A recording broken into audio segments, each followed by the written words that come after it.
Bienvenue à une nouvelle émission de Canadian Fighter, une émission dédiée au sport de combat et aux écoles d'arts martiaux. Aujourd'hui, j'ai un expert, Marcelin. Comment ça va, Marcelin? Très bien, merci Patrick, et toi?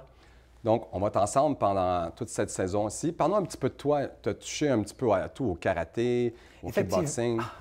Il y a très longtemps, mon frère et moi, on a débuté, on a fait une année de judo.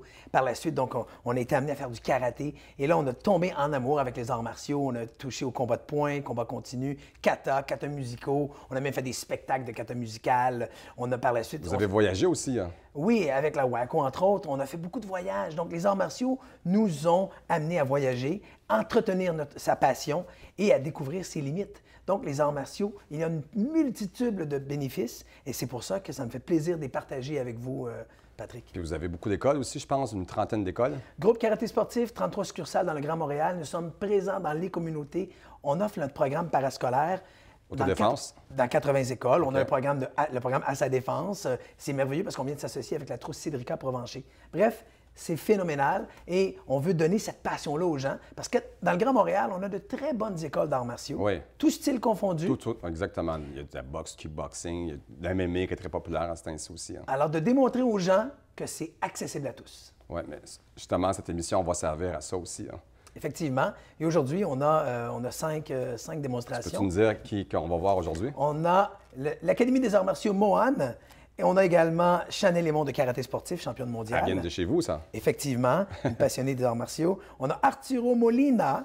Par la suite, on y va avec le Kyokushin avec Georges Ohan. Exactement. Kyokushin, j'en ai fait longtemps. J'ai fait du karaté avec André Gilbert aussi. Alors, on va vraiment... On va saluer André Gilbert, grand maître en arts martiaux. Avoir beaucoup de plaisir. Et on conclut l'émission avec Alain Beaumenu de Technobox. Technobox aussi. Donc, ce qui va être intéressant, c'est de voir des passionnés. On s'en va voir ça.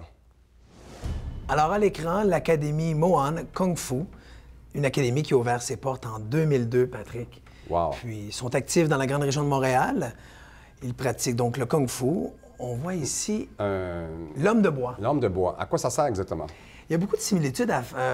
On va comparer l'homme de bois avec les techniques de cassage que l'on voit au Kyokushin, l'endurcissement corporel. Ça fait pas mal se faire frapper sur ce... Ils sont endurcis, hein? Bien, effectivement. Donc, le but, c'est de frapper, faire différentes combinaisons, inspirées du combat, tout simplement. L'homme de bois représente un adversaire qui n'est pas seulement imaginaire. Il ne rend pas les coups, mais on travaille différentes combinaisons. Donc, c'est comme s'il ferait un combat contre quelqu'un. Effectivement. Et surtout que lui, il n'est pas stationnaire. Donc, on voit qu'il bouge devant, derrière, circulaire.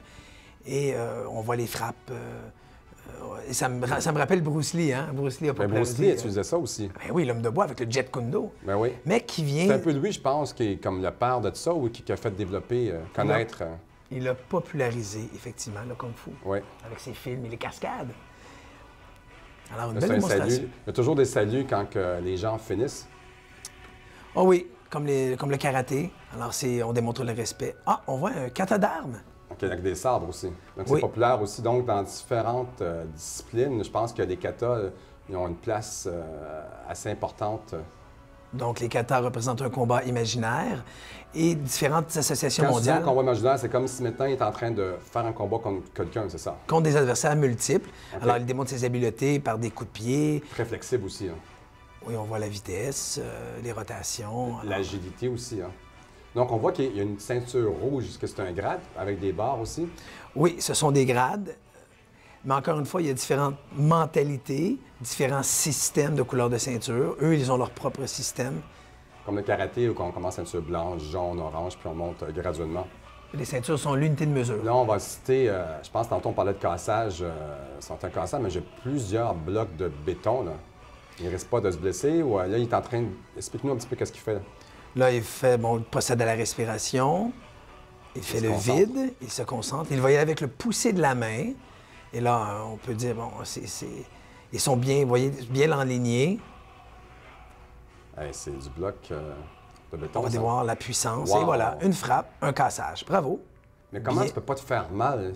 C'est un niveau de concentration quand même assez élevé. La technique, elle est très importante. OK. Le poussé de la main, je peux dire que dans les techniques de cassage, c'est la plus facile. OK. Parce que la paume de la main, c'est le muscle. OK. Et oui, on peut l'endurcir. Et lorsqu'on est en forme, on a un bon tonus. Il y a quand même un bon niveau de flexibilité en ce moment-là. Pour faire la split comme ça demande des années de pratique. Oui.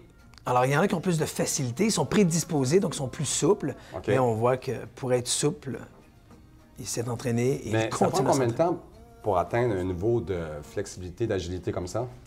Encore une fois, c'est relatif, c'est unique à chacun. OK.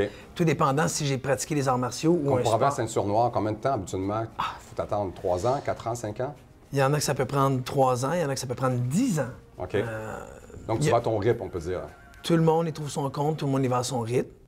Donc, merci à l'Académie One. Puis nous, on se retrouve dans quelques instants pour la prochaine démonstration.